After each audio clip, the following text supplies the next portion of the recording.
Real Madrid বনাম Atletico Bilbao যেই ম্যাচে রিয়াল মাদ্রিদকে টাইটেল রেসে টিকে থাকতে হলে জিততেই হবে, আর যদি হেরে যায় কিংবা পয়েন্ট লুজ করে তাহলে কার্লো আনচেলত্তিকে স্যাক করতে পারে মাদ্রিদ কর্তৃপক্ষ। ম্যাচ নিয়ে কথা বলার আগে দুঃখজনক হলেও সত্য কথা বলতে হচ্ছে, কার্লো আনচেলত্তির কি আজকেই কি শেষ দিন? আর সময়টা এতটা করুণ যাচ্ছে যে হাতি যখন খালে পড়ে যায় চামচিকাও তখন ভেঙচি মারে। এই চামচিকার ভূমিকায় রয়েছে বর্তমানে মিডিয়া, সেই সাথে যুক্ত হয়েছে রিয়াল মাদ্রিদকে প্রতিপক্ষ মনে করা যে ধরনের সমর্থকরা আছে তারাও। মোটামুটি এই ভেঙচির তো আর কোনো শেষ নাই, কারণ কার্লো আনচেলত্তি রিয়াল মাদ্রিদকে চ্যাম্পিয়ন্স লিগ জেতাইতে পারলেন না। এখন এই যে কার্লো আনচেলত্তি একটা সিজন খারাপ করেছেন, এই জন্য কি আপনি তাকে বলে বসবেন তার পারিবারিক শিক্ষার অভাব আছে কিংবা তার একাডেমিক শিক্ষার ঘাটতি আছে? যদি তাই বলেন কিংবা এই ধরনের মন্তব্য যারা করেন যে কার্লো আনচেলত্তির পারিবারিক শিক্ষা বা একাডেমিক শিক্ষার অভাব আছে, তাদের সাথে আবার যারা একমত পোষণ করেন তাদেরকে বলতে হয় এই সিজনে রিয়াল মাদ্রিদ খারাপ করছে বিধায় আপনি যদি কার্লো আনচেলত্তির পারিবারিক এবং একাডেমিক শিক্ষার দিকে আঙুল তোলেন, তাহলে আপনাদেরকে বলতে হয় যে এমনও তো দল আছে যারা দীর্ঘদিন ধরে চ্যাম্পিয়ন্স লিগে ভালো ফলাফল করতে পারছে না, তাদেরও কি একাডেমিক বা পারিবারিক শিক্ষার অভাব ছিল, নাকি হঠাৎ করে এই সিজনে ভালো খেলার কারণে তারা হুট করে শিক্ষিত হয়ে গেছেন? কোনটা? দেখুন, কার্লো আনচেলত্তির মতন এমন একজন হাই প্রোফাইল কোচ যখন খালে পড়ে গেছে তখন চামচিকার ভেঙচি মারার পাশাপাশি কেউ যখন পারিবারিক শিক্ষা এবং একাডেমিক শিক্ষা নিয়ে প্রশ্ন তোলেন, তখন আপনাদের এই ধরনের মন্তব্যে মানুষ হাসি ছাড়া অন্য কিছু দিতে পারে বলে মনে হয় না। চলেন আজকের ম্যাচ নিয়ে কথা বলা যাক। অ্যাথলেটিকো বিলবাওয়ের বিপক্ষে আজকের ম্যাচটা রিয়াল মাদ্রিদের জন্য জেতাটা একেবারে অপরিহার্য হয়ে দাঁড়িয়েছে।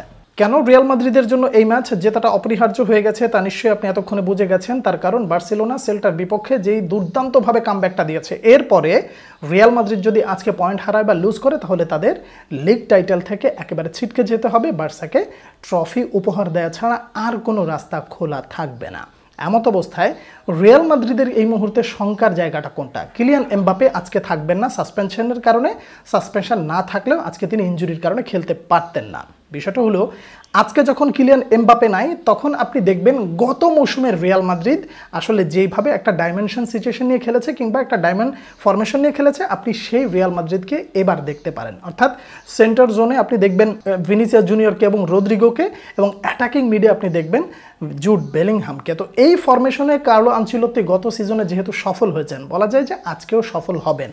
অ্যাথলেটিকো বিলবাওয়ের দিক থেকে একটা ব্যাড নিউজ, সেটা হলো নিকো উইলিয়ামস এই মুহূর্তে ইনজুরির কারণে তিনি থাকবেন না দলে, যে কারণে সেটা অ্যাথলেটিকো বিলবাওয়ের জন্য অবশ্যই একটা খারাপ দিক। রিয়াল মাদ্রিদের জন্য এটা আবার একটা পজিটিভ দিক। আজকের ম্যাচটা রিয়াল মাদ্রিদের জন্য অবশ্যই জিততে হবে, অপরিহার্য ম্যাচ লিগে টিকে থাকার জন্য। এটা আপনিও মানেন, আমিও মানি।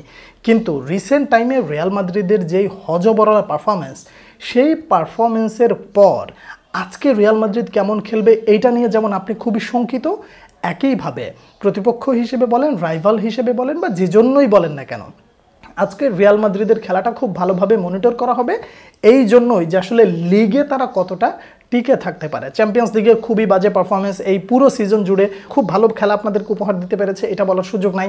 লা লিগার অবস্থাও তাই, যেইভাবে পচা শামুকে রিয়াল মাদ্রিদের পা কেটেছে, সেই জায়গা থেকে লিগে যে এখনও টিকে আছে এটাই বরং মানে শুকরিয়া আদায় করা দরকার। কিন্তু আজকের ম্যাচটা রিয়াল মাদ্রিদকে যে করেই হোক জিততে হবে। ভিনিসিয়াস জুনিয়রকে জ্বলে উঠতে হবে, রদ্রিগোকে জ্বলে উঠতে হবে, সেই সাথে বেলিংহামকে অসাধারণ একটা পারফরমেন্স দিতে হবে। তার কারণ অ্যাথলেটিকো বিলবাও কিন্তু মোটেও ছোট দল নয়, তারাও লিগে নিজেদের জায়গা থেকে যেদিন তারা ভালো খেলে সেদিন তারা বড় বড় দলকেও মোটামুটি সমীহ করে না।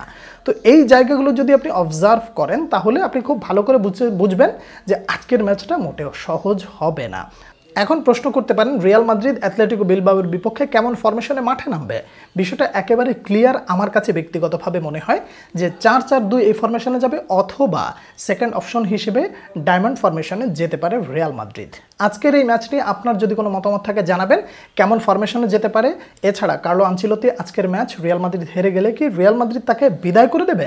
এই বিষয়ে যদি আপনার কোনো মতামত থাকে জানাবেন। পরবর্তী ভিডিওতে আবার আপনার সঙ্গে দেখা হচ্ছে, সে পর্যন্ত অনেক অনেক ভালো থাকবেন।